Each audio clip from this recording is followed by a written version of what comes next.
The Holy Gospel of our Lord Jesus Christ according to Luke. Glory to you, Lord Christ. As Jesus and his disciples went on their way, Jesus entered the village where a woman named Martha welcomed him into her home. She had a sister named Mary, who sat at the Lord's feet and listened to what he was saying. But Martha was distracted by her many tasks.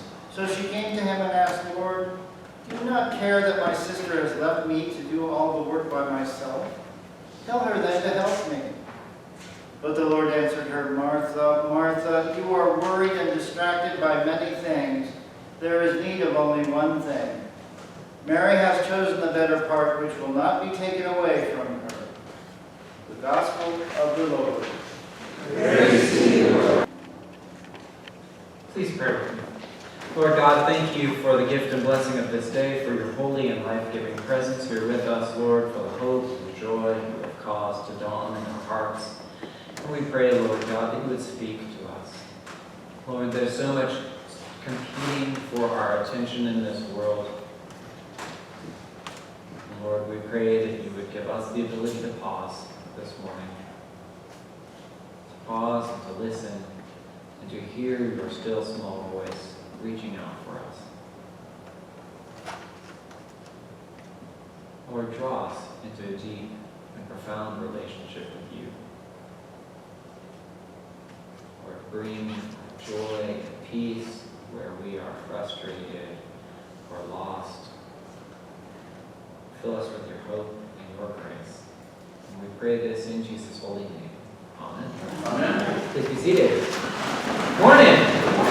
It is so great to see you all today. Now, as many of you know, this last week, 10 of us from Emmanuel traveled to the great city of Tijuana, Mexico, on a mission to do several things. We were going to do medical clinics and dental clinics and kids programs. We were going to paint the inside of the church, and we were going to dig a foundation. Right? You have with you many of those great foundation diggers here today. If you need any work at your house, I'm sure they'd be more than happy, especially if it involves digging in lots of rocks. It's something we're very fond of. Although the hardest worker of us all, Cecilia Chan, is not at this service. She was already at 7:30 this morning and signed up for several different tasks to do more foundation work. I'm just kidding. She didn't actually sign up for it, but she was seriously a hard worker. Okay, so there we were in Mexico, but the core of our work, aside from all those jobs we're doing, is to serve God and to support the folks who are already serving the Lord in Mexico. That's what we go down there for. We don't do independent work. We go and we seek to serve with missionaries and church groups who are already doing work to serve the people of Mexico in the Lord's name. And so our question that we ask every time as we're preparing to, as we're seeking to discern a plan for what to do down in Mexico, is where are you serving and how can we help you? Right? We don't want to do something new or something fresh necessarily. We want to do what is in line with the work that these permanent missionaries are doing down there. Not to drag them into something different, but to find out how to care for them and bless them in their work.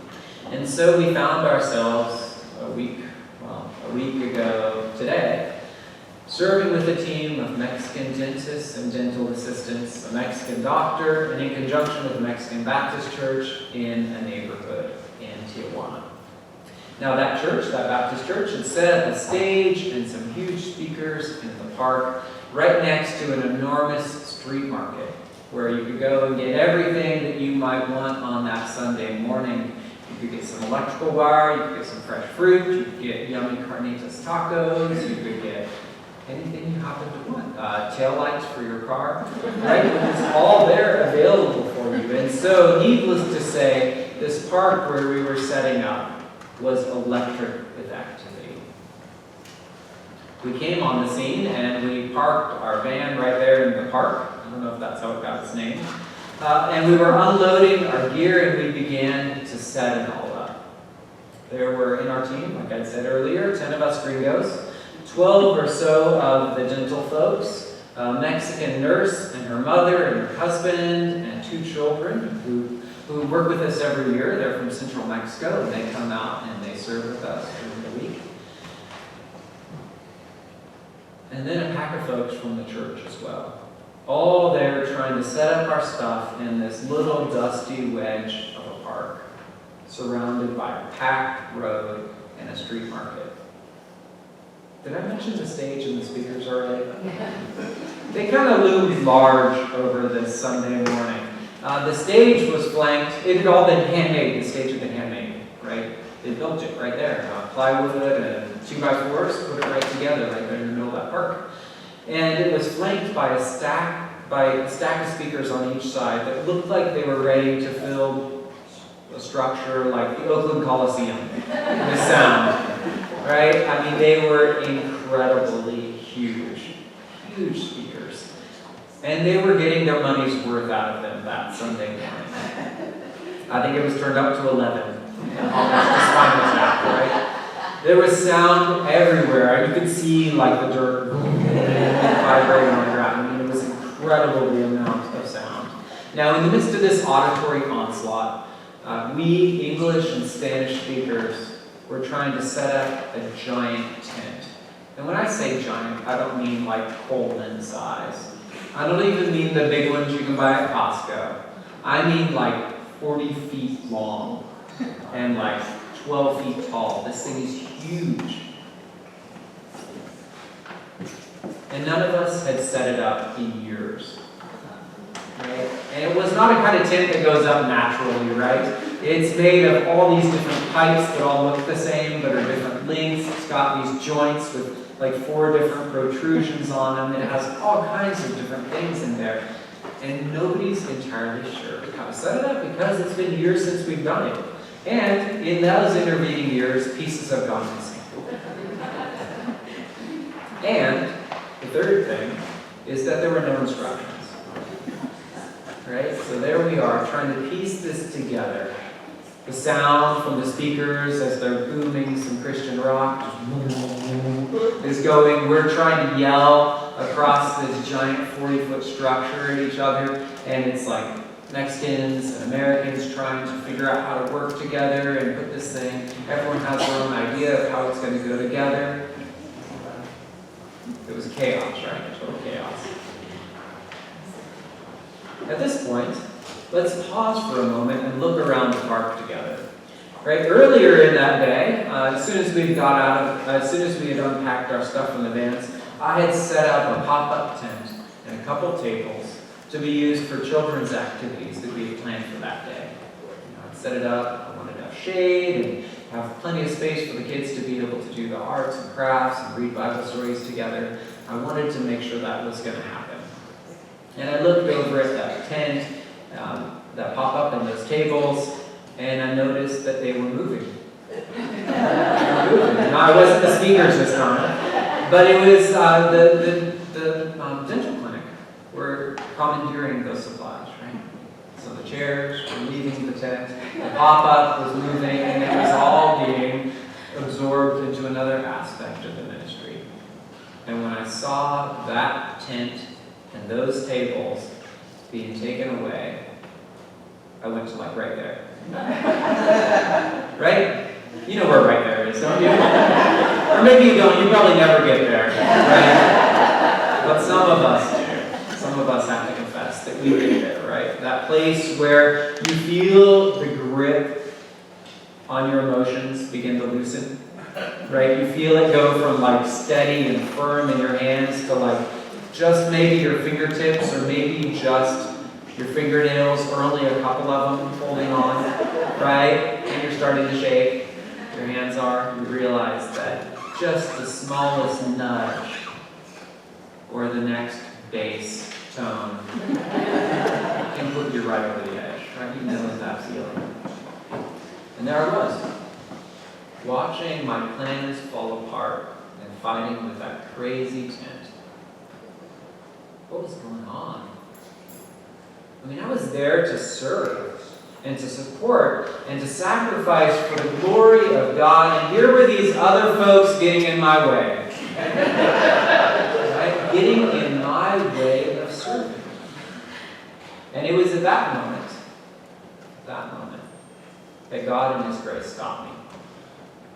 Before I said something stupid, Before I even nicely tried to get the table and the chairs back, God just is like, hey Seth, take a breath here. And look around.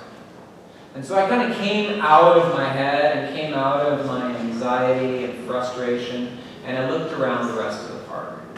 Because I'd given it a cursory glance when I'd come, but I'd immediately become enmeshed and immersed with the work that we had to do, right? All the tasks for the day. And as I looked around the park, I began to really see.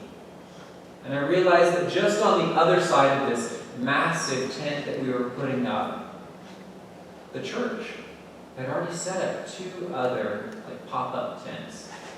And inside those pop-up tents, the church had already set up a clown who was painting faces. And now, despite my fear of clowns, I took this to be a good sign. Right? The clown was there painting children's faces already. And there was a woman giving darts to kids to throw at a balloon ball. What a great activity. It was especially fun later when I was kicking the soccer ball around and kids would run right in between the thrower and the wall. That was especially a turn of events. And then there was some game where you toss things into little holes that had different numerical values for it. And then there were a half dozen hairstylists cutting hair for free right there in the park. All of those things had already been prepared by the church. They'd already set them up and they were already functioning. Why did I come to Mexico? To serve. Who was I called to serve? God and people. But I'd gotten that all screwed up and become totally fixated on my own thing. In our gospel passage for today, there's a similar situation.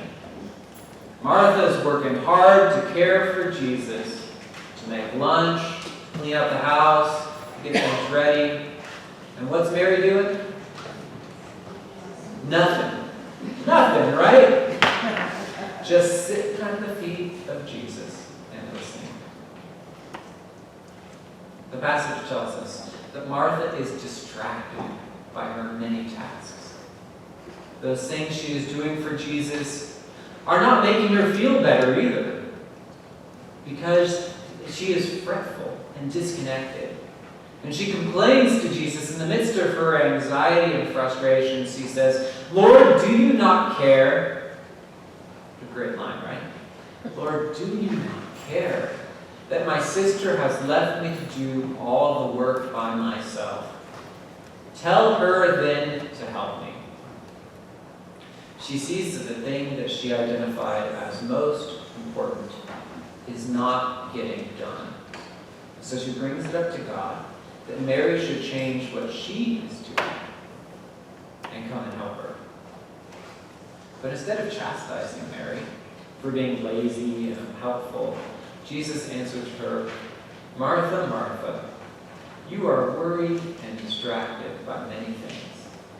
There is need of how many things? One thing. Mary has chosen the better part, which will not be taken away from her. Now, Martha's work is not wrong. Martha's work is not bad. It's just not necessary at the moment. And the better part, the part that her sister had chosen, was to sit, to be with Jesus, to listen to him, and to connect with him, and to develop a relationship with him.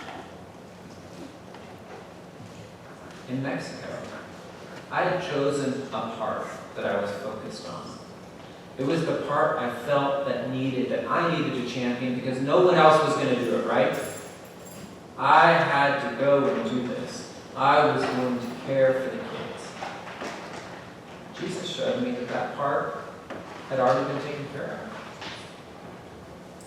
And the greater part was to support the work that he was already doing there, to sit at his feet and to learn.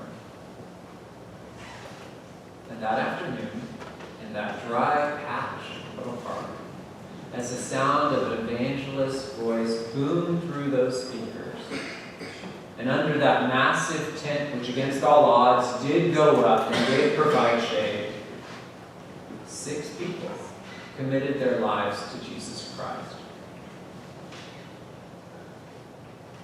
Martha, Martha, you are worried and distracted by many things. There is need of only one. Mary has chosen the better part, which will not be taken from her. Let's pray. Lord God, thank you. Thank you for being the God who remembers all things, Lord. Who does not forget the outsiders, Lord. Who does not forget the hurting or the downtrodden. Lord, you are the God of grace and mercy. And you choose, Lord God, in your grace to forget our sins. We thank you for this. Lord, you call us to serve you in this world. And yet sometimes it seems so hard to discern exactly what we should do. Lord God, we ask.